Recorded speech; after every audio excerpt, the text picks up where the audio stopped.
I finished up the rest of my winter wonderland in Frosted Heights, and I'm so excited that this biome is now fully decorated, and I can't wait to show you. So without further ado, let's get on with it.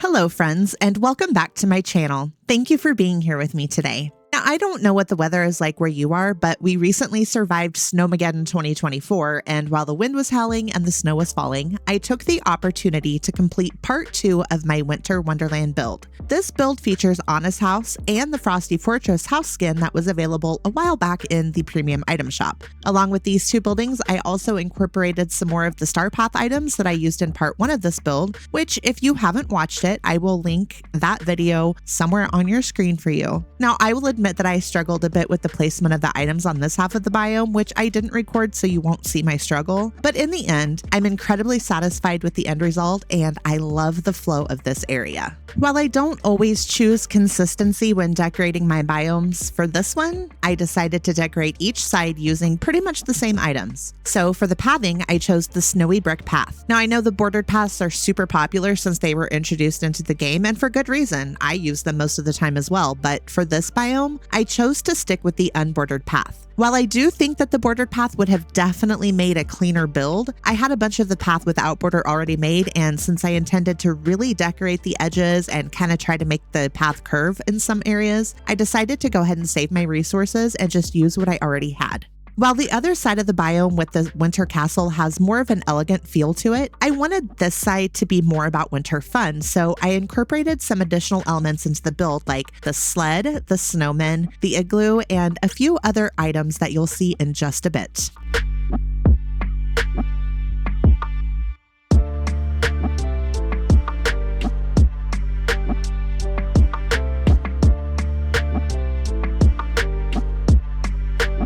For the trees, shrubs, and flowers, I stuck with the same ones that I used on the other side of this build, not only for consistency throughout the biome, but also because the options for frosty elements are pretty limited in the game. So for the trees, I used the high snowy firs and the frozen willow tree. For shrubbery, I used the Frosted Heights flowered bush and the butterfly flowers for a pop of color. And then I used the crafted black and white flower rectangles along the path.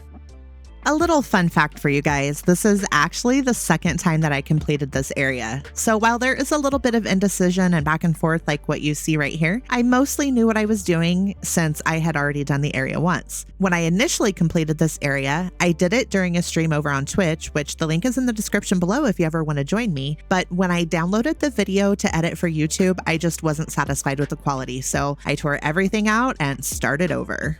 Once I added some extra decorative elements from the Star Path to the two houses in the area, I continued the winter fun theme by placing down the ice skating rink. Next to that, I placed 2 of the royal ice skate racks and used the lighted gazebo to create a seating area. The marble fireplace from Cinderella is one of my favorite items to use with this gazebo, especially in this biome, so I placed that opposite the bench for warmth. I did use the bordered path in this area to kind of create some separation, and then the luxury snowflake rug from the Star Path pulls the whole area together. Some decorative elements from the Star Path and some snow-covered rocks complete this little area. Now, there are definitely other options that could be used for the path to the seating area, and I personally played around with the snowy brick path and the rocky terrain tiles that players can purchase from Scrooge, but the snow-covered rocks were my favorite option.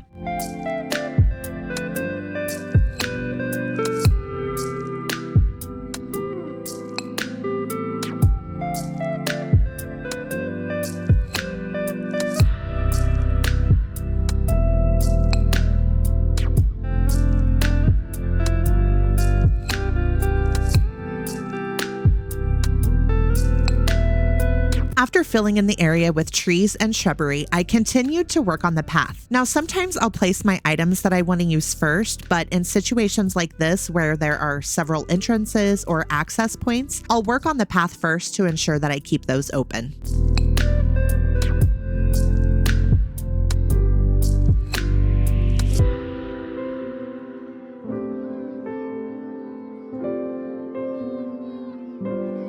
I have used this campfire in many of my builds, and it remains one of my favorite items. Not only is it aesthetically pleasing, but I also enjoy the fact that it's functional. I'll often stop at the various locations in my valley where I have this place to whip up some berry salads, since I'm pretty much constantly zooming around my valley. In this build, it serves as a seating area for the villagers to warm up after a fun afternoon of ice skating. I added the hot cocoa stand from Frozen because, let's face it, who doesn't love a piping hot mug of cocoa when it's cold outside? I added the bench from the Star Path, the miniature snow castle, some white picket fence, and some other decorative items to complete this path.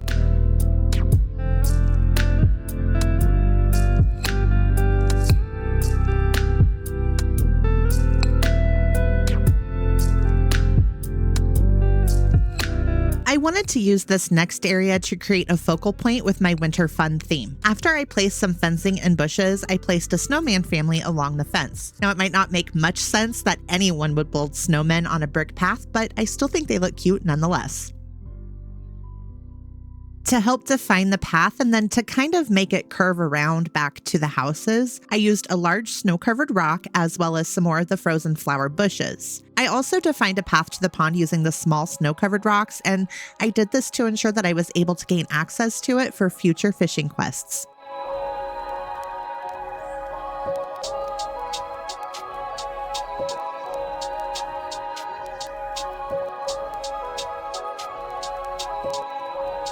The purple butterfly flowers add a pop of color to the build, and then the snowy fir trees complete this focal point.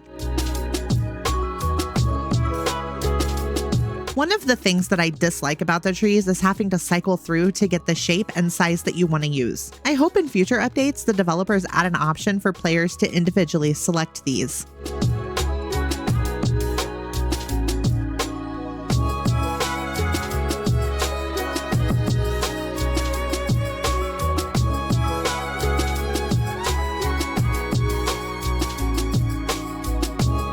For lighting throughout this area, I stuck with the same lampposts from the Star Path that I used on the other side of the biome with the Winter Castle. I have to admit these are quickly becoming one of my favorite lights to use, and I am finding them to be super versatile, but since I decorated before placing lighting, I did have to move some things around.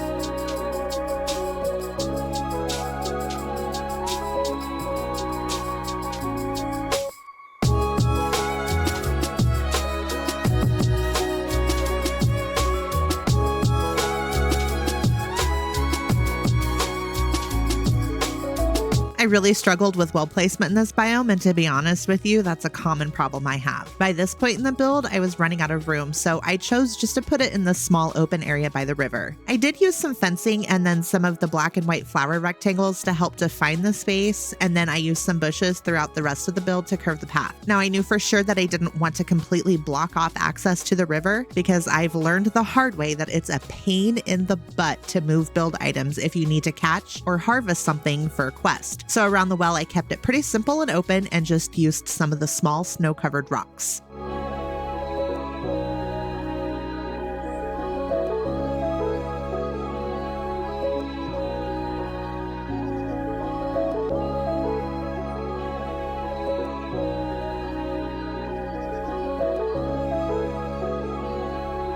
After filling in the area between Anna's house and the well with some more of the snowy fir trees, I further defined the entrance to the well with some fencing. I did initially place the arch from the Winter Star Path here, and I wanted to leave it in to show you another option for decorating the space, but as you'll see, I did eventually end up taking it out.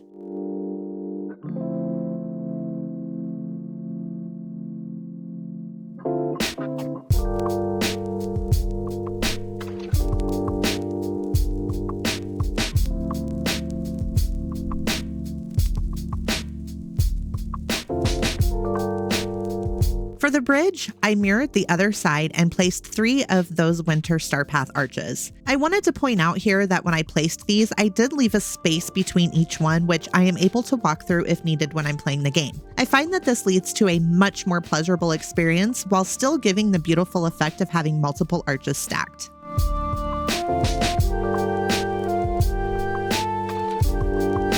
I utilized the very last empty area of the biome to place Goofy's stall. Really, the only reason why it even ended up here is because I had absolutely no idea where I wanted to put it, so I just procrastinated on its placement, but it ended up being a perfect spot. It has easy access both from the Forest of Valor and from the well, and I'm really enjoying this functional location.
While I was finishing up the area and filling in with some trees, I decided that I just didn't like the way the arch looked in front of the well. Additionally, I had also decided that I wanted to add a little bit more variety, so I chose to define the entrance with the snowflakes from the Winter Starpath. As you saw, I also considered placing the decorative winter vase on each side, and although it didn't end up being my final decision, I do think that it is another beautiful option.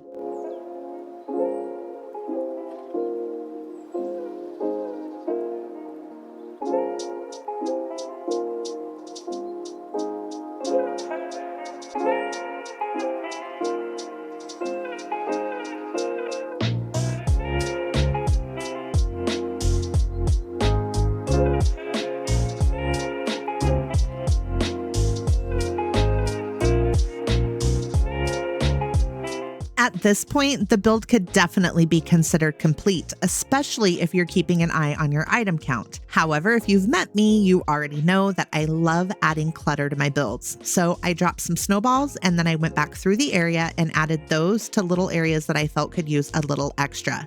I actually ended up using over 40 snowballs on this half of the biome alone.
this video was a little bit longer than usual, so if you're still here, thank you so much for watching to the end and drop me a heart in the comments below. I'm so excited to check another completed biome off of my list, and since I'm not quite ready to begin the fun in Eternity Isle, I've been having a blast tackling my neglected biomes in the valley. I do have some builds that I've been working on that I'm almost ready to share with you guys, but I'm curious, which biome would you like to see me tackle next? Let me know in the comments below, and I'll see what I can come up with. Anyway, that's all I had for you today, friends. Until next time, peace out.